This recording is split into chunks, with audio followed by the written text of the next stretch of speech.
وسلموا تسلیما اللہم صلی علی سیدنا و مولانا محمد وعلی آل سیدنا و مولانا محمد وبارک وسلم الصلاۃ والسلام علیک یا سیدی یا رسول اللہ وعلی آلک و اصحابک یا حبیب اللہ۔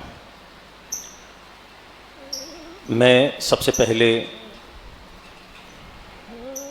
مسجد بخاری کی انتظامیہ، یہاں کی کمیٹی، جناب نوید صاحب، ڈاکٹر سید نواز الہدیٰ صاحب، جنہوں نے احقر سے رابطہ کیا اور دعوت دی یہاں آپ کے درمیان آنے کی، میں ان کا شکر گزار ہوں۔ آپ تمام محبین و مخلصین، السلام علیکم ورحمۃ اللہ وبرکاتہ۔ مجھے یہ دیکھ کے بہت خوشی ہو رہی ہے کہ اس ممبر پہ، جس پہ احقر اس وقت بیٹھا ہوا ہے، اس ممبر کو آج اس نیت سے استعمال کرنے کی کوشش کی جا رہی ہے کہ دور حاضر میں جو اسلامک انٹرپریٹیشنز ہیں، اسلام کا جو تصور آج جدید دنیا میں خاص طور پہ نوجوان نسل کو کس طرح سے یہ پیغام پہنچانا ہے۔ بعض دفعہ کسی پیغام کو پہنچانے کے لیے غیر روایتی طریقے بھی اختیار کرنے پڑتے ہیں، روایتوں سے ہٹ کر بھی کچھ میتھڈالوجیز، طریقہ کار کو ایڈاپٹ کرنا پڑتا ہے، اختیار کرنا پڑتا ہے۔ دین متین کے لیے قرآن مجید میں ایک لفظ استعمال ہوا، دین فطرت۔ یہ جس دین کے ہم پیروکار ہیں، یہ دین فطرت بھی کہلاتا ہے، جس کی ایک وجہ یہ ہے میرے دوستوں کہ یہ فطری قوانین کے سب سے قریب ترین مذہب ہے۔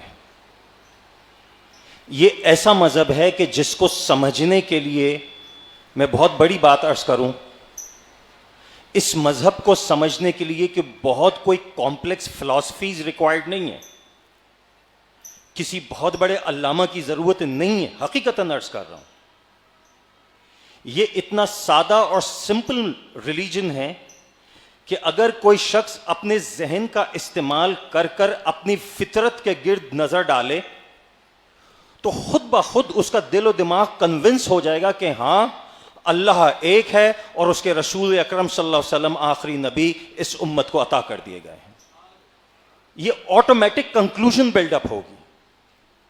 اس کے لیے بہت بڑی بڑی کتابیں پڑھنے کی ضرورت نہیں ہے، خود بخود فطرت کو آپ اپنے ارد گرد ہوتا ہوا دیکھیں گے اور آپ کا دل چاہے گا کہ اپنے ماتھے کو اللہ کے حضور سجدے میں گرا دیں۔ یہ دین فطرت ہے، لیکن دین فطرت کو سمجھنے کے لیے آج فی زمانہ، خاص طور پہ وہ نوجوان نسل جو آج جدید تعلیم حاصل کر رہی ہے، یہ ایک بہت بڑا کنفلکٹ کریٹ ہو چکا ہے، یہ ایک بہت بڑا تضاد کھڑا ہو چکا ہے۔ میں عرض کروں اور آپ میری بات سے متفق ہوں گے کہ جو ہمارے نوجوان بچے بچیاں اسکول کالج یونیورسٹیز جاتے ہیں، وہاں جو ان کو ماحول مل رہا ہے اور جس طرح سے ان کو ارد گرد کی عوامل کو بتایا اور سمجھایا جا رہا ہے، خاص طور پر جو سائنسی علوم ہیں، اس ماحول میں، جس ماحول میں ہمارے بچے جاتے ہیں اسکول کالج یونیورسٹیز میں، وہ اس طرح سے بنا دیا گیا ہے کہ اب ان کے سامنے سائنسی علوم اور جدید علوم اور اسلامی علوم آپس میں ایک دوسرے سے ٹکراتے ہوئے نظر آ رہے ہیں۔ This what we call conflict between the understanding, سوجھ بوجھ کا تضاد، گو کہ کانفلکٹ ہے نہیں۔ خود سائنس کے بہت سے ایسے مظاہر ہیں جو آج مان رہے ہیں کہ 1400 سال پہلے قرآن مجید فرقان حمید نے جو کچھ بتایا، آج سائنسز ان کو ایکسپٹ کر رہی ہیں۔ سائنسز خود کوئی ایسا علم نہیں ہے کہ جس کی بنیاد پہ کوئی مذہب کی تعریف کر سکے، یہ یاد رکھیے گا. لیکن مسئلہ یہ کھڑا ہو رہا ہے کہ ہمارے نوجوان بچے جب جدید اسکول، کالجز، یونیورسٹیز میں جا رہے ہیں تو ان کے سامنے ان جدید علوم کو اس طرح کر کے پیش کیا جا رہا ہے کہ ان کو لگ ایسا رہا ہے کہ جیسے یہ جدید علوم بہت آگے ایڈوانسڈ نوعیت کے سبجیکٹس ہیں، اور یہ جو کچھ گھروں میں ہمیں مذہب بتایا جاتا ہے یہ تو بہت کوئی پرانی چیز ہے، یہ آؤٹ ڈیٹڈ ہو چکا ہے. نتیجتاً آپ یہ دیکھتے ہوں گے اپنے گھروں میں کہ آج فی زمانہ نوجوان نسل بعض اوقات اپنے بزرگوں سے ایسے چپتے ہوئے سوالات کرتی ہے، اور ایسے کنفیوزنگ کوشچنز ہوتے ہیں، ایسے کانفلکٹنگ کوشچنز ہوتے ہیں کہ بسا اوقات بزرگوں کو اس کا جواب دینا مشکل ہو جاتا ہے.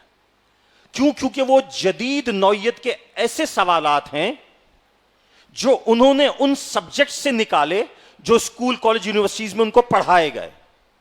مسئلہ کیا ہوا کہ ہمارے ہاں اس ممبر سے اس تحقیق کو آگے نہیں بڑھایا جا سکا کہ جو جدید علوم سے نکلنے والے سوالات کا جواب دے سکتا. جواب موجود ہیں، یہی میں عرض کر رہا ہوں. زمانہ فائدہ اٹھا رہا ہے دین کو ایک آؤٹ ڈیٹڈ پرانی قسم کا سبجیکٹ بتا کے ہمارے بچوں کو ورغلایا جا رہا ہے، ان کو گمراہ کیا جا رہا ہے کہ جناب مذہب اور دین جو ہے یہ تو ایک پرانا دقیانوسی ایک سبجیکٹ ہے. زیادہ سے زیادہ مذہب کیا ہے؟ اتنی سی بات ہے کہ گھر میں 5 وقت کی نماز پڑھ لیجئے، رمضان کے روزے رکھ لیجئے، حج کر لیجئے. تو مذہب کو ہماری نوجوان نسل کو صرف چند رسومات کے گرد لپیٹ کر دکھایا جا رہا ہے. اس مذہب کو ایز اے ریلیجن، ایک دین کے طور پہ، جس کو ہم اکثر ایک جملہ بولتے ہیں ہمارے علماء کہ جی مذہب is a complete code of life, مذہب کے اندر ہر چیز موجود ہے. مگر سوال یہ ہے کیا اس ہر چیز کو فی زمانہ ہم نے انٹرپریٹیشنز کر کے اپنی نوجوان نسل تک کنوے کر دیا؟ کیا اس مقدمے کو ایسے لڑا گیا کہ یہ مقدمہ آج ہماری نوجوان نسل کو اپیل کر جائے اور وہ یہ مان جائے کہ نہیں، دین صرف نماز روزے کا نام نہیں ہے، بلکہ دین تو ایک مکمل نظام ہے جس میں سوشل جسٹس کا بھی تصور ہے، معاشرتی انصاف، جس میں پالیٹکس کا بھی تصور ہے، سیاست، جس میں سائنسز کا بھی تصور ہے، لاجکس اینڈ فلاسفیز، جس کے اندر ماڈرن ڈے ٹائمز کے اندر ہونے والے تمام ہی قسم کے وہ جدید علوم، ان کے تمام پرنسپلز اس مذہب کے اندر موجود ہیں. کیا اس طرح سے ہم نے نوجوانوں کو یہ بتایا؟ کیا اتنی ڈیٹیل ان ڈیپتھ انٹرپریٹیشنز اپنے نوجوانوں کو دی؟ میرے خیال میں شاید ہم ناکام ہوئے ہیں. یہاں یہ گیپ آ گیا ہے. میں اس کو اکثر کہتا ہوں it's a gap between our research.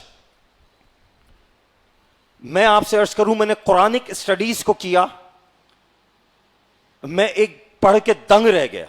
میں آپ کو عرض کرتا ہوں کہ کتنا بڑا خزانہ ہمارے پاس ہے، مگر اس خزانے کو ہم اس اینگل سے کھول نہیں رہے. اس گتھی کو جس سرے سے سلجھانا تھا ہم نے اس سرا اب تک پکڑا ہی نہیں، کوشش ہی نہیں کی. نتیجتاً کیا ہوا کہ ہم دور ہوتے چلے گئے، اور اغیار کو، دشمنوں کو موقع ملا کہ ہمارے بچوں کو مذہب ایک آؤٹ ڈیٹڈ سبجیکٹ کر کے دکھائیں کہ دقیانوسی پرانا مذہب ہے. حالانکہ ایسا نہیں ہے. میں ایک مثال دیتا ہوں آپ کو. میں نے علم الابدان کو بھی پڑھا اور علم الادیان کو بھی پڑھا. علم الابدان، حدیث کے اندر یہ دو ٹرمنالوجیز آئی ہیں. رسول اللہ صلی اللہ علیہ وسلم کا ارشاد گرامی کہ دو علوم، علم الابدان اور علم الادیان، جس نے ان پہ مہارت حاصل کر لی سمجھو اس نے تمام علوم کی جڑ کو پکڑ لیا. علم الابدان فی زمانہ جس کو میڈیسن کہتے ہیں، بدن کا علم، knowledge of your body, how it functions, what is the normal physiology of the body, why the disease happened, بیماریاں کیوں ہوتی ہیں، آپ کے جسم کا نظام ہے کیا، یہ جسم اللہ کی تخلیق ہے. کیا سمجھا ہم نے اس جسم کے نظام کو؟ اسی وجہ سے رسول اللہ صلی اللہ علیہ وآلہ وسلم نے فرما دیا علم الابدان بہت اہم علم ہے, اس کو مت چھوڑنا. اسی علاقے سے کچھ فاصلے پر ایک, اب تو یونیورسٹی ہے, جس زمانے میں ہم پڑھتے تھے وہ کالج تھا جس کو ڈاؤ میڈیکل کالج. میں ڈاؤ میڈیکل کالج ہی کا فارغ التحصیل ہوں, میں نے MBBS کیا. تو وہ علم الابدان پڑھا, بدن کا علم. پھر اس کے بعد پروفیسر ڈاکٹر محمد مسعود احمد علیہ الرحمہ کی نسبت سے وابستہ ہوا, جن کو ماہر رضویات کہا جاتا ہے, مسعود ملت کہا جاتا ہے. انہوں نے علم الادیان کی طرف راغب کیا. تو میں نے علم الابدان اور ادیان, دین کا علم, ان کو پڑھا. اور جب ان دونوں کو پڑھ کر میں نے قرآن مجید کو کھولا میرے دوستوں, تو آپ یقین کریں کہ میں دنگ رہ گیا کہ اتنا بڑا علم کا خزانہ اللہ رب العزت نے رسول اللہ صلی اللہ علیہ وسلم کی امت کو عطا کر رکھا ہے, اور ہم اتنے غافل, بند کر کے رکھی ہوئی کتاب. میں آپ کو ایک مثال دیتا ہوں, آپ کی آنکھیں کھولنے کے لیے کافی ہے. اور اسی بات کو میں عرض کر رہا ہوں کہ ہم نے دین کو اس طرح سے پڑھایا اور پڑھا کہ ہمارے نوجوان اب اس کو اپیل نہیں کر رہے, وہ سٹیمولس جنریٹ نہیں ہو رہا. ایک مثال دیتا ہوں میں آپ کو. ہماری میڈیسن کے علم میں ایک سبجیکٹ ہے جس کو ایمبریولوجی کہتے ہیں. ایمبریولوجی اس سبجیکٹ کو کہتے ہیں جس میں ہم ایز اے ڈاکٹر جب اسٹوڈنٹ ہوتے ہیں تو یہ پڑھتے ہیں کہ ماں کے پیٹ میں بچی کی جو ڈیولپمنٹ ہے, ماں کے پیٹ میں جس کو ہم یوٹرس کہتے ہیں, بچہ کن مراحل سے ڈیولپ ہوتا ہے. پہلے مہینے میں کیا ہوتا ہے, دوسرے مہینے میں کیا ہوتا ہے, تیسرے مہینے میں کیا ہوتا ہے, یہاں تک کہ 9 مہینے کا جو مرحلہ ہے, ہیومن ڈیولپمنٹ, انسانی تخلیق, ایک نئی انسانی زندگی اللہ رب العزت ماں کے پیٹ کے اندر تخلیق کر رہا ہے. کتنا بڑا علم ہے. کیا آپ میں سے کوئی یہ تصور کر سکتا ہے کہ یہ ایمبریولوجی کا علم, اس کو ہم ایمبریولوجی کہتے ہیں, قرآن مجید کے اندر موجود ہوگا؟ کیا آپ نے قرآن مجید کو اس نیت سے کھول کے دیکھا کہ اتنا جدید علم قرآن مجید میں موجود ہو؟ آپ حضرات کو ایک دنگ رہ جانے والی میں بات بتاؤں, جب میں نے قرآن مجید کو کھولا تو ایک نہیں, کم از کم مجھے 25 سے 30 آیات ایسی ملی جس میں اللہ رب العزت نے انسانی زندگی کے تخلیق کے مراحل کو قرآن میں بتا دیا تھا. ایمبریولوجی کے سبجیکٹ کا ایک گاڈ فادر جس نے ایمبریولوجی کا سبجیکٹ ڈیولپ کیا تھا میڈیسن کے اندر, ڈاکٹر کیتھ ایل مور. وہ 1970s اور 80s کے اندر کسی کام سے سعودی عرب اور مصر آیا. ڈاکٹر کیتھل مور وہ ڈاکٹر ہے جس نے دنیا کو سب سے پہلے میڈیسن کے علم کے طور پہ ایمبریولوجی کو متعارف کروایا تھا. اور یہ آج سے 100 سال پہلے ہی کی بات ہے, زیادہ پرانی بات نہیں ہے. انسان نے انسانی تخلیق کے مرحلے کو سائنسی نقطہ نگاہ سے آج سے 100 سال پہلے ہی سمجھا ہے کہ 9 مہینے کی سٹیجز کیا ہوتی ہیں. وہ ڈاکٹر جس نے یہ جدید علم دنیا کو بتایا ایمبریولوجی کے نام سے, وہ آج سے کچھ سال پہلے سعودی عرب اور مصر کے دورے پہ گیا, اور وہاں اس نے کسی قاری کی قرأت سنی قرآن کی, اور اتفاق سے وہ جو قرأت کر رہا تھا وہ کچھ وہ آیتیں تھیں جس کے اندر انسانی تخلیق کے مراحل کا ذکر تھا. اس نے روکا اور ایک انگلش ٹرانسلیٹر کے تھرو پوچھا کہ یہ جو قرأت کر رہا ہے, یہ جو بول رہا ہے, اس کی انگلش ٹرانسلیشن کیا ہے؟ تو ڈاکٹر کیتھل مور کو مصر کی ایک یونیورسٹی کے اندر ان قرآنی آیات کی جو تلاوت ہو رہی تھی اس کی انگلش ٹرانسلیشنز بتائی گئیں کہ جناب یہ جو قاری یہ بول رہا ہے, پڑھ رہا ہے, تلاوت کر رہا ہے, اس کے انگریزی میں یہ معنی ہیں. تو ڈاکٹر کیتھل مور نے یہ پوچھا کہ یہ جو انگریزی میں تم مجھے معنی بتا رہے ہو یہ کس کتاب میں لکھے ہیں؟ انہوں نے کہا مسلمانوں کی ایک آسمانی الہامی کتاب ہے جو 1400 سال پہلے رسول اللہ صلی اللہ علیہ وسلم کے سینے مبارک پہ نازل ہوئی تھی, یہ اس کتاب کے اندر سے بتایا جا رہا ہے. اس انگریز ڈاکٹر نے پوچھا کہ کیا یہ تمام باتیں تمہاری کتاب میں 1400 سال پہلے بتا دی گئی تھیں؟ تو اس کو کہا گیا کہ جی جناب، یہ تو تمام باتیں جو آپ پوچھ رہے ہیں ہم سے، یہ تو 1400 سال پہلے امام الانبیاء سرکار دو عالم حضور اکرم نور مجسم صلی اللہ علیہ وآلہ وسلم نے اس وقت اپنے صحابہ کو بتا دی تھی. یہ وحی ہے، اللہ کی وحی ہے جو بتائی گئی ہے. تو اس پہ ڈاکٹر کیتھل مور نے کہا، اے مسلمانوں، کتنی افسوس کی بات ہے کہ جس علم کو آج سے 100 سال پہلے میں نے بتایا، تمہیں تو تمہارا نبی 14 سال پہلے بتا کے جا چکا تھا، مگر افسوس کی بات یہ ہے کہ تم نے اپنی کتاب کو کھولا ہی نہیں اس نقطہ نگاہ سے. تم نے وہ سبجیکٹ ہی اسٹڈی نہیں کیے. تم وہ سبجیکٹ اسٹڈی کرتے تو آج ڈاکٹر کیتھل مور کے نام جو یہ کہا جاتا ہے کہ وہ ایمبریولوجی کا مصنف ہے، تو وہ ایمبریولوجی کا مصنف تھوڑی ہوتا. اگر ہم پہلے کھول کے ان چیزوں کو سمجھ لیتے اور تحقیق کر کے پوری سائنسز بتا دیتے تو ڈاکٹر کیتھل مور کا نام تاریخ میں نہیں لکھا ہوتا، ہماری مسلمان سائنسدانوں کا کوئی نام آگے لکھا ہوا ہوتا. اور کیا یہ تاریخ پرانی تاریخ ہے؟ مسلمان سائنسدانوں نے دنیا کے رازوں سے پردے اٹھائے نہیں اٹھائے؟ کتابیں بھری پڑی ہیں. اور جس مسلمان سائنسدان نے دنیا کے کسی راز سے پردے اٹھائے، اس کا اگر آپ تاریخی نقطہ نگاہ سے مطالعہ کریں، ہر مسلمان سائنسدان قرآن و حدیث پہ عبور رکھتا تھا اور قرآن و حدیث میں سے نکال کے دنیا کے رازوں سے پردے اٹھاتا تھا. مسئلہ یہ ہوا کہ ہم نے اس دین کی سٹڈیز کو صرف ایک کنٹمپریری، ایک روایتی اسٹڈی میں کنورٹ کر دیا. ہم نے نوجوانوں کو بتایا ہی نہیں. ایک بات اور عرض کروں، اگر یہاں کوئی ایسے نوجوان بیٹھے ہوئے ہیں میرے دوستوں، فزکس کا ایک لا ہے جسے Newton's third law of motion کہتے ہیں، جس کی اسٹیٹمنٹ ہے to every action there is opposite and equal reaction. That is the Newton's third law of motion in the physics. ہر عمل کا رد عمل ہے. ایسا ہے؟ آپ مانتے ہیں؟ لاجیکل ہے، اس میں کوئی بڑی مشکل بات نہیں سمجھنے اور سمجھانے میں. ہر عمل کا رد عمل ہے. آپ ایک ٹینس کی بال لے کے دیوار پہ مارتے ہیں، یہ آپ کا عمل ہے، اور جب وہ دیوار پہ لگتی ہے تو اس کے رد عمل میں واپس آپ کی طرف آتی ہے. ایسا ہی ہے. آپ زمین پر چلتے ہیں تو وہ بھی اسی وجہ سے چل پا رہے ہیں کہ آپ کے قدم زمین کو پیچھے دھکیلتے ہیں اور زمین آپ کو اس کے رد عمل میں آگے دھکیل دیتی ہے، آپ چل پڑتے ہیں. یہ تو بتائے تو لاجک ہے. اس بات کو نیوٹن نے، ایک بڑا مشہور سائنسدان، آپ نے نام سنا ہوگا، اس بات کو نیوٹن نے بتایا تھا کہ جناب ہر عمل کا رد عمل ہے.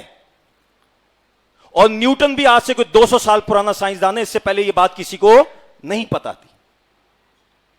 نیوٹن مشہور ہو گیا کہ دنیا کو پتہ نہیں اس نے کون سی ایسی بڑی بات بتا دی. انگریز کا تو پروپیگنڈا بہت اعلیٰ درجے کا ہوتا ہے، وہ بھی آپ جانتے ہیں. جھوٹے پروپیگنڈے کرنے میں تو انگریز تو ماہر ہے. اسی پروپیگنڈے سے تو وہ ہماری نوجوان نسل کو گمراہ کرتا. یہ ایک الگ ٹاپک ہے، سبجیکٹ ہے کہ پروپیگنڈا کیا ہوتا ہے، کیسے کیا جاتا ہے، کیسے ذہنوں کو برین واش کیا جاتا ہے. بہرحال اس پہ میں بات نہیں کر رہا. اب آپ کو ایک بات بتاؤں میں، یہ تو میں نے ابھی قرآن کا ریفرنس دیا تھا ایمبریولوجی کا. اب حدیث سنیے. بخاری شریف کی حدیث مبارکہ ہے جس کا مفہوم عرض کر رہا ہوں. عربی کوٹیشن میں یہاں عرض ابھی نہیں کروں گا. رسول اللہ صلی اللہ علیہ وآلہ وسلم صحابہ کے درمیان تشریف فرما، اور حضور اکرم صلی اللہ علیہ وآلہ وسلم نے ایک سوال پوچھا اپنے صحابہ سے. آپ نے فرمایا کہ اے صحابہ، کیا تم جاننا چاہتے ہو یا کیا تم جانتے ہو؟ پہلے تو یہ سوال کیا تم جانتے ہو کہ پرندہ ہوا میں کیسے اڑتا ہے؟ اب یہاں سے میں آپ سے اس سوال کی ایک بیک گراؤنڈ انٹرپریٹیشن کروں. احادیث مبارکہ کا اگر آپ مطالعہ کریں تو یہاں کوئی ایک شخص ایسا نہیں ہوگا، میں چیلنج کر رہا ہوں اس بات پہ، دعوے سے کہہ رہا ہوں، اگر آپ میں سے کسی نے بھی احادیث کا ان ڈیٹیل اسٹڈی کیا ہے، مطالعہ کیا ہے احادیث مبارکہ کا، تو کوئی آپ میں سے ایک شخص یہ نہیں ہوگا جو یہ کہے، ورنہ مجھے چیلنج کر دیں. میں نے جتنا مطالعہ کیا میں اس کا کنکلوژن دے رہا ہوں، اس کا آپ کو فیصلہ سنا رہا ہوں، اور آپ کو دعوت دے رہا ہوں کہ اگر میرا فیصلہ غلط ہے تو مجھے چیلنج کریں، مجھے روک دیں کہ ڈاکٹر صاحب آپ کی بات صحیح نہیں ہے. سنیے میں کیا کہتا ہوں. احادیث مبارکہ کا جتنا تفصیل سے جب میں نے مطالعہ کیا تو میں ایک نتیجے پہ پہنچا. کہ رسول اللہ صلی اللہ علیہ وسلم کی جو احادیث مبارکہ ہیں،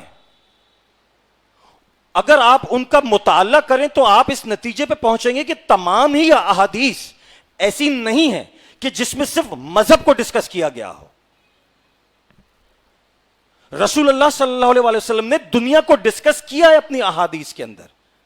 کیا آپ مجھے چیلنج کریں گے نہیں ڈاکٹر صاحب ایسا نہیں ہے، احادیث تو صرف مذہب بتاتی ہیں؟ کوئی ہے؟ قرآن میں نے آپ کو بتا دیا کہ اس میں ایمبریولوجی موجود ہے.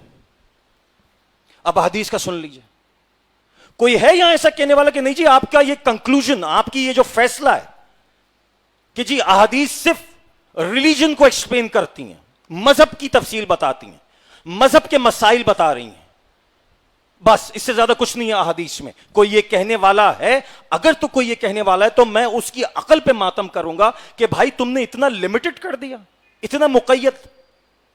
حبیب کریم سرکار دو عالم صلی اللہ علیہ وسلم کا سینہ مبارک اللہ کے رازوں کے میں سے ایک راز ہے، اس پہ کون کون سا علم نہیں اترا تھا، کیا کیا کچھ رسول اللہ کو معلوم نہیں تھا.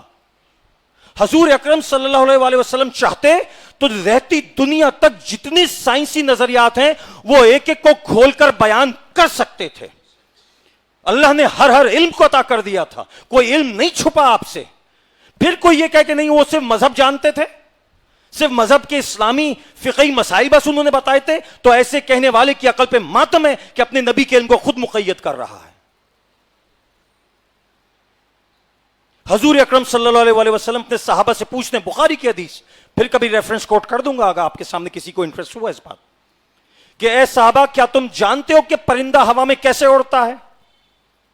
اب میں آپ سے ایک سوال کروں کہ صحابہ سے جب یہ سوال پوچھا حضور اکرم صلی اللہ علیہ وسلم نے کہ پرندہ ہوا میں کیسے اڑتا ہے، تو کیا اس میں کوئی مذہبی نقطہ نگاہ موجود تھا؟ کیا اس میں کوئی مذہبی نقطہ نگاہ مل رہا ہے آپ کو کہیں؟ اس سوال میں کہاں مذہب ہے؟ مذہب تو کہیں نہیں ہے فی الحال.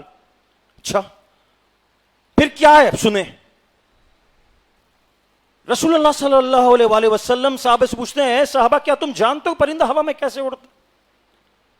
تو صحابہ کہتے ہیں وہی جو اکثر ان کے جواب ہوتے تھے، فدا کا ابی و امی یا رسول اللہ، ہمارے ماں باپ آپ پہ قربان، آپ سے بہتر کون جانتا ہے، آپ ہم پہ نظر کرم فرمائیے، انظر حالنا، ہم پہ نظر کرم فرما دیجیے، ہمیں کیا معلوم، آپ جانتے ہیں جو کچھ اللہ نے آپ کو عطا کیا ہے، ہم کیا جانیں. تو رسول اللہ صلی اللہ علیہ وسلم نے فرمایا آج میں تمہیں سمجھاتا ہوں کہ پرندہ ہوا میں کیسے اڑتا ہے. تو حضور اکرم صلی اللہ علیہ وسلم کا ارشاد گرامی ہے جس کا مفہوم عرض کر رہا ہوں اردو میں، کہ جب پرندہ یہ ارادہ کرتا ہے کہ وہ ہوا میں اڑے تو وہ اپنے پروں کو پھیلاتا ہے. اب غور کر کے سمجھیے کہ حضور اکرم صلی اللہ علیہ وآلہ وسلم 1400 سال پہلے جو کچھ فرما رہے ہیں وہ، اور ابھی 200 سال پہلے جو نیوٹن نے کہا وہ، رسول اللہ صلی اللہ علیہ وسلم فرما رہے ہیں کہ جب پرندہ ہوا میں اڑنے کا ارادہ کرتا ہے تو وہ اپنے پروں کو کھولتا ہے اور پروں کو کھول کے اپنے پروں کو زمین کی طرف نیچے مارتا ہے، جس کی وجہ سے اس کے پروں کے نیچے جو ہوا آتی ہے اس ہوا کا دباؤ زمین سے ٹکراتا ہے. حضور اکرم صلی اللہ علیہ وسلم کے الفاظ گرامی دہرا رہا ہوں، ان کے مفہوم کو آپ کے سامنے پیش کر رہا ہوں. پرندہ ہوا کو میں جب اڑنے کا ارادہ کرتا ہے اپنے پروں کو کھولتا ہے، پروں کو کھول کے زمین کی طرف نیچے مارتا ہے، اس کے پروں کے نیچے جو ہوا آتی ہے وہ ہوا زمین سے ٹکراتی ہے اور اس کے رد عمل کے طور پر زمین سے ٹکرانے والی ہوا اوپر اٹھتی ہے، اس کے پروں سے ٹکراتی ہے اور ایک دباؤ کے تحت پرندہ ہوا میں اڑتا چلا جاتا ہے. یہ حضور اکرم صلی اللہ علیہ وسلم کا فرمان عالی شان ہے. کبھی بتایا کسی نے؟ تو یہ عمل اور رد عمل کا Newton's third law of motion امام الانبیاء سرکار دو عالم صلی اللہ علیہ وسلم 14 سال پہلے بتا گئے تھے. افسوس ہم پہ ہے کہ ہم نے نہیں کھولا، ہم نے نہیں سمجھا. جنہوں نے کھولا اور جن زمانوں میں کھولا تو وہ مسلمان امت کا گولڈن پیریڈ تھا، سنہری دور تھا. ہم حکومت میں بھی تھے، علم پہ بھی عبور رکھتے تھے. ہماری یونیورسٹیز میں امریکہ یورپ سے، جس کو کہ اس وقت اس زمانے میں کہا جاتا تھا کہ جاہل قومیں ہیں، امریکن اور یورپینز یہ کوئی آج کے ترقی یافتہ نہیں ہیں. ان کی تاریخ اٹھا کے پڑھیں تو دنیا کی جاہل ترین قومیں شمار ہوتی تھیں, اور ان کے قافلے در قافلے یہاں بغداد اور ہمارے حجاز کے اندر آ کے یہ علم سیکھا کرتے تھے. ہمارے اسکالر سے سیکھا, ہم ہی سے یہ علم اٹھایا, اور پھر افسوس کا مقام یہ ہوا کہ ہم ان چیزوں میں الجھ گئے کہ جن سے کوئی نتائج برآمد نہ ہوئے, ہماری توانائیاں ضائع ہو گئیں, اور وہ ہم سے چیزیں لے کر آج ہم ہی پر حاکم بن کر بیٹھ گئے. وہ آج حاکم ہے ہمارے اوپر. کوئی ڈینائی کر سکتا ہے؟ وہ قومیں طاقتور ہو چکی ہیں. کیا اللہ کو ان قوموں سے محبت زیادہ ہے؟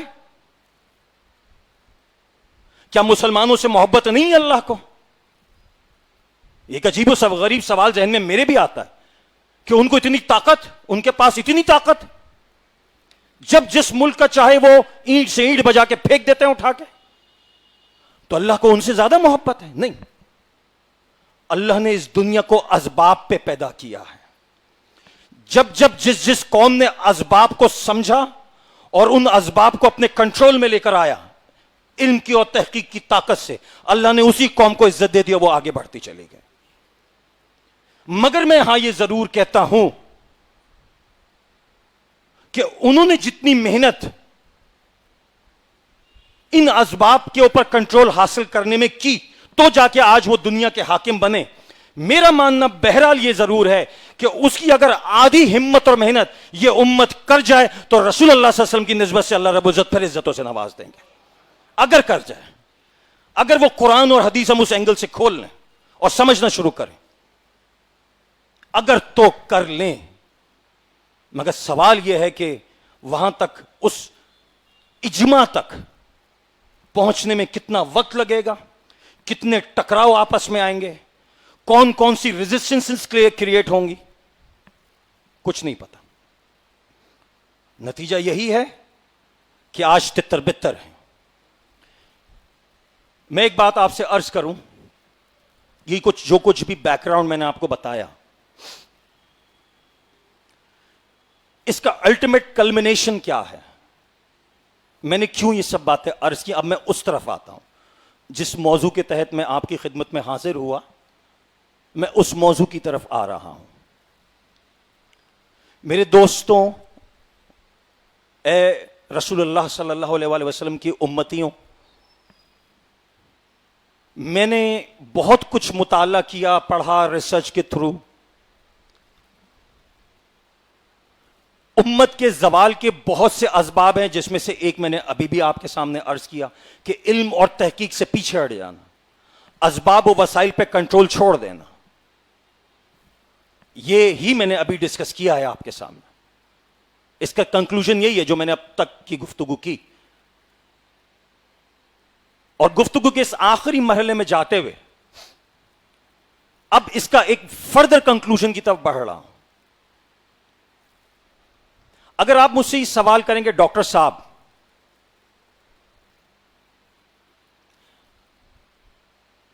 علم, تحقیق, اسباب, وسائل, منصوبہ بندی, حکمت, اسٹریٹجیز, پلاننگ, مینجمنٹ,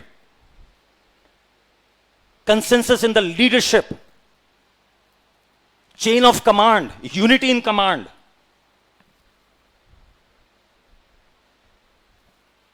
یہ جب تک پیدا نہیں ہوگی بس نعرے لگاتے رہیے, ہونا کچھ بھی نہیں. یہ یاد رکھیے گا, کچھ بھی حاصل نہیں کر پائیں گے.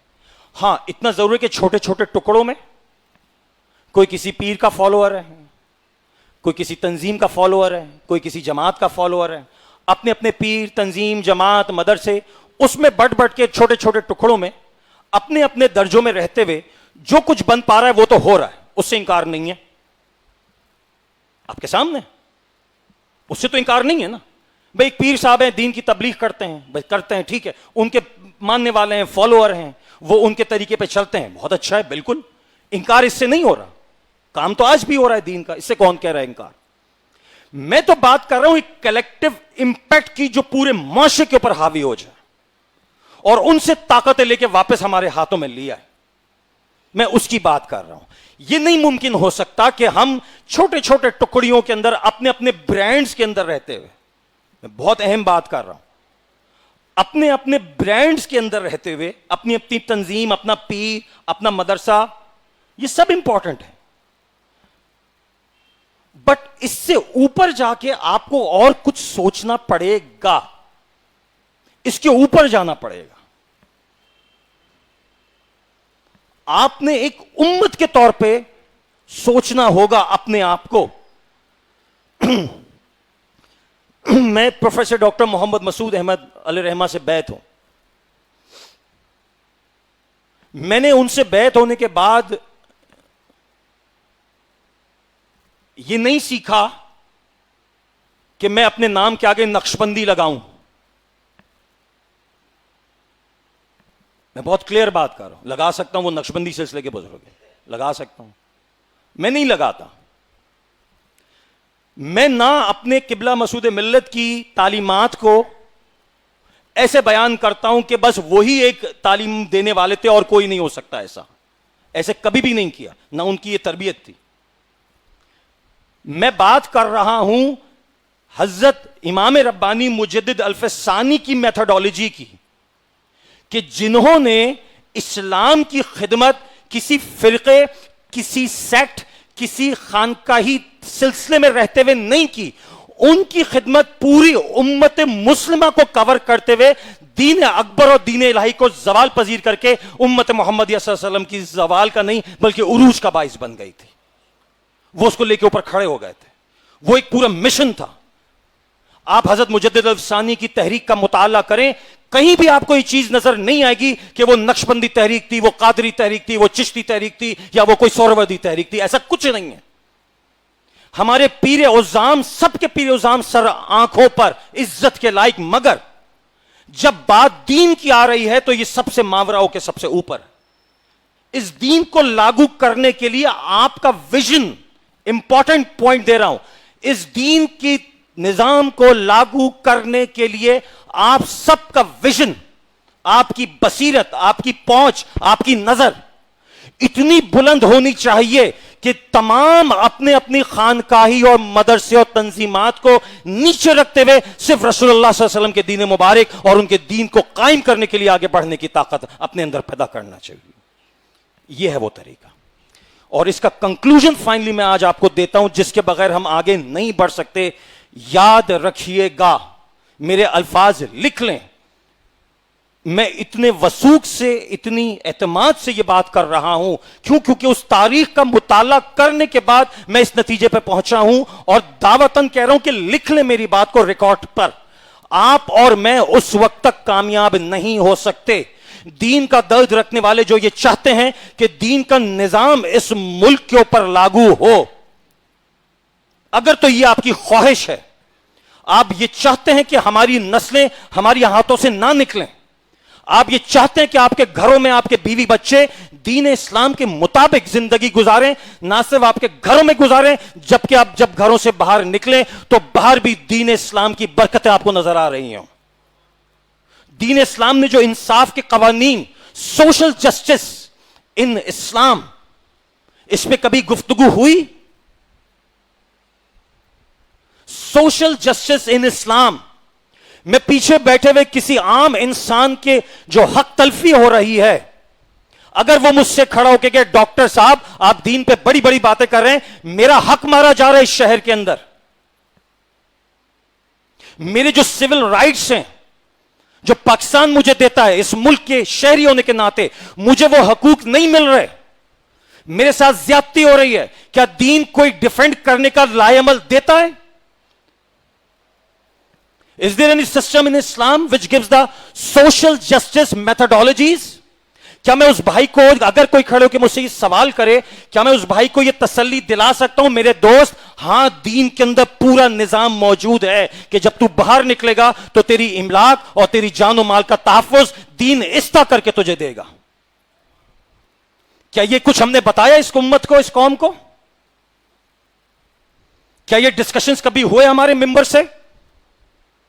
What is the methodology of social justice in Islam؟ میں چھوڑ کے جا رہا ہوں یہ سوال، اور اسکالرز کو میں کہتا ہوں کہ مجھے اس سوال کا جواب دیں کہ اسلام کے اندر معاشرتی انصاف کے کیا طریقہ کار معین کیے گئے ہیں اور ان کو لاگو کیسے کیا جاتا ہے. اس سبجیکٹ پہ کبھی گفتگو ہوئی؟ نہیں ہوئی. ایٹ لیسٹ ہم کچھ کر نہیں سکتے تو اس عوام کو شعور تو دے سکتے ہیں کہ جس نظام کے اندر تم اس ملک میں زندگی گزار رہے ہو، یہ ملک تو تمہارے آباء و اجداد نے لیا تو یہ کہہ کے تھا کہ پاکستان کا مطلب کیا، اور آج کہاں کے کھڑے ہوئے ہو کہ پاکستان کا مطلب لا الہ الا اللہ تو کجا چھوڑ دیں.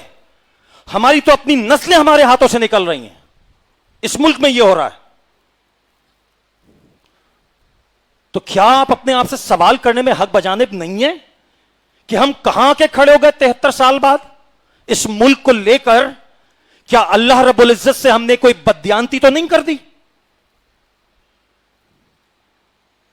اللہ کے سامنے تو ہم نے 73 سال پہلے یہ دعوے کیے تھے، اے اللہ تو ہمیں ملک دے دے، ہم یہاں تیرے حبیب کریم سرکار دو عالم حضور نور مجسم صلی اللہ علیہ وسلم کی لائی ہوئی شریعت کو عملی طور پہ نافذ کر کے اس کو اسلام کا قلعہ بنا دیں گے. یہی دعوے تھے نا. آپ امت کے نوجوانوں کو یہی تاریخ بتائی جاتی ہے نا کہ اس لیے ملک لیا تھا. تو کہاں ہے وہ ملک؟ کہاں ہے وہ ملک؟ کدھر چلا گیا وہ ملک؟ کہاں ہے وہ معاشرہ، وہ سنہری معاشرہ؟ عمر فاروق رضی اللہ تعالی عنہ کے بتائے ہوئے اصولوں پہ جو معاشرہ قائم ہوا تھا، ادھر جب پارٹیشن ہوا تھا تو نہرو نے پارلیمنٹ میں تقریر کرتے ہوئے کہا تھا کہ انڈیا کا آئین جن خطوط پہ کھڑا کیا جائے گا وہ حضرت عمر فاروق رضی اللہ تعالیٰ عنہ کے دیے ہوئے خطوط کے اوپر. وہ ہندو نے کہا تھا اپنی پارلیمنٹ کے اندر. وہ اتنا متاثر تھا حضرت عمر فاروق رضی اللہ تعالیٰ عنہ سے. ہم پاکستان جس کو اسلام کے نام پہ بنا کر بیٹھ گئے، کہیں بددیانتی تو نہیں کر دی ہم نے اللہ سے؟ 73 سال گزر گئے، کچھ بھی حاصل نہیں ہے. Even though if I say the constitution of Pakistan is still not purely Islamic constitution. بڑے عرصے بعد جا کے 73 کے اندر ایک کانسٹیٹیوشن بنایا، آئین بنایا، تو وہ بھی مکمل طور پہ اسلامک نہیں ہے. وہ بھی دھول جھونک رہے ہیں آنکھوں میں. امیر کے لیے کچھ ہے، غریب کے لیے کچھ ہے. ایک بیچارہ غریب بھوک کی وجہ سے چوری کر لے تو اس کی تو کھال اتار دیتے ہیں تھانے میں لے جا کے. ایسے ہی ہے. اور بڑے سے بڑے وڈیرے اور بڑے سے بڑے سیاستدان، طاقتور لوگ، وہ قانون کی دھجیاں اکھاڑتے ہوئے نکل جاتے ہیں. ہمت نہیں ہوتی ان کو روکنے کی. روکنے والوں کی بھی غلطی نہیں ہے، ان بیچاروں کے بھی ہاتھ کمزور ہیں. وہ بھی بیچارے کمزور ہو کے بیٹھے ہوئے کہ ان کی بھی نوکریاں ختم ہو جاتی ہیں اتنے طاقتور لوگوں کے سامنے. کیا یہ ملک اس لیے بنا تھا؟ کیا یہ وجہ تھی اس ملک کے بنانے کی؟ تو اگر یہ وجہ تھی تو اس سے تو بہتر ہم وہاں ہندوستان میں رہ تو رہے تھے. یہ ملٹی ڈائمینشنل سوسائٹی جو ہم نے کریٹ کر دی، یہ تو ہندوستان میں بھی موجود ہے. وہاں سکھ بھی ہیں، وہاں ہندو بھی ہیں، وہاں مسلمان بھی ہیں. کئی قسم کی قومیں کئی نظریات پہ حامل وہاں رہ رہی ہیں، جیسے بھی رہ رہی ہیں. تو multi dimensional multi polar society, تو ملٹی پولر سوسائٹی تو ہندوستان میں آج بھی ہے. اگر یہی ملٹی پولر سوسائٹی ہمیں پاکستان میں بھی بنانی تھی کہ یہاں سیکولر قسم کے الگ الگ قسم کے لادین قوتیں اس معاشرے کو تقسیم کر کے بیٹھی ہوئی ہیں، تو یہ تو پھر اللہ ماشاء اللہ تو ہو چکا تھا. تو پہلے ہندوستان میں بھی تھا. اس کی ضرورت کیا تھی؟ میرے دوستوں، آخری بات کر رہا ہوں، سن لیں. آپ کے اور میرے مسائل کا ایک ہی حل ہے، واللہ ایک ہی حل ہے. ہمیں اپنے آپ کو، اپنے نوجوانوں کو اسلامی سیاست، اسلامی politics, what is Islamic politics, what is Islamic political system, ہمیں اپنی سیاسی ڈیفینیشنز دینی ہوں گی. اور اس سیاست کی ڈیفینیشنز کو دے کے ہمیں اپنے نوجوانوں کو سمجھانا ہوگا کہ اس سیاسی خطوط کے اوپر تم جدوجہد کرو گے. یہ ہماری ڈیفینیشنز ہیں. ان کام آبجیکٹیوز کو ہمیں اس پاکستان کے معاشرے میں اچیو کرنا ہے اور اس کے لیے موومنٹ چلانی ہے. تو وہ نوجوان کھڑے ہوں گے آپ کے ساتھ کہ ڈاکٹر صاحب اگر آپ نے اتنی کلیئر ڈیفینیشن ہمیں اسلامک سسٹم کی دے دی ہے اور وہ سسٹم اگر اس پاکستان میں لاگو کرنا ہے تو ہم ساتھ کھڑے ہو کر اسلامک پولیٹیکل سسٹم کو اس ملک میں لاگو کرنے کو تیار ہیں. بٹ بیفور دیٹ ہم سب کو یہ ماننا پڑے گا کہ ہمیں اسلامی سیاست کی داغ بیل ڈالنی ہوگی. ہمیں اسلامی سیاست کی تعریف، ڈیفینیشن کیا ہے اسلامی سیاست کی. ابھی تو یہ بھی نہیں پتا بہت سے لوگوں کو. میں بڑے بڑے اسکالر سے پوچھ گا جی مجھے اسلامی سیاست کی تعریف بتائیے، واٹ از اسلامک پالیٹکس؟ چپ، ان کو خود نہیں پتا. The very first stage to take the first step towards the success is to define the Islamic political system. Once you define the Islamic political system and then you oblige under that, Islamic political system کو define کریں، اس کو مانیں. یہ بات کرنا چھوڑ دیں کہ ہم غیر سیاسی کوئی چیز نہیں ہے، اور یہ بات کرنا بھی چھوڑ دیں کہ بغیر ہوم ورک کے کیے آپ اسلام کو تخت کے اوپر لیں گے. ایسا بھی نہیں ہوگا. میں دونوں ایکسٹریم بول رہا ہوں، سمجھنے والے سمجھ جائیں گے. بغیر ہوم ورک کے کمپلیٹ کیے، بغیر ڈیفینیشنز کے دیے، بغیر نظام کو لاگو کرنے کے طریقہ کار کے بلو پرنٹس اور پلان کو ڈیفائن کیے بنا آپ چاہیں کہ دین تخت پر آ جائے گا، نہیں آئے گا. لکھ لیں میری بات، کبھی نہیں آئے گا. کیوں؟ کیونکہ اس کے پلانز ہمارے پاس نہیں ہیں، وہ سٹیپس ہمیں نہیں پتا کہ اب یہ کرنا ہے، اب یہ کرنا ہے، اب یہ کرنا ہے. اور ایسا بھی نہیں ہو سکتا کہ ہم اپنی نوجوانوں کو یہ کہہ کے ان کے دماغوں کے اوپر پردے ڈال دیں کہ جی ہمیں سیاست سے کچھ لینا دینا نہیں ہے. سیاست ہی تو اصل طاقت ہے. یہی تو وہ نظام ہے جو امت کو دیا جاتا ہے کہ اس کو لاگو کرو، ورنہ روزے نماز تو ہم گھروں میں سبھی کر لیتے ہیں. میرے دوستو بھائیوں، انشاءاللہ مجھے امید ہے کہ میرا یہاں آنا، آپ کی خدمت میں حاضر ہونا آپ کے ذہنی دریچوں کو کھول گیا ہوگا، اور انشاءاللہ اللہ نے چاہا تو تعلق قائم رہے گا. السلام علیکم ورحمۃ اللہ وبرکاتہ.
الوسيلة والفضيلة والدرجة الرفيعة وبعثه مقاما محمودا الذي وعده ورزقنا شفاعته يوم القيامة إنك لا تخلف الميعاد برحمتك یا ارحم الراحمین. صفحے کو درست کر لیجئے گا، اس کے بعد سنت ادا کیجئے گا. برائے کرم صفحے کو درست کر لیجئے گا، اس کے بعد سنت ادا کیجئے گا.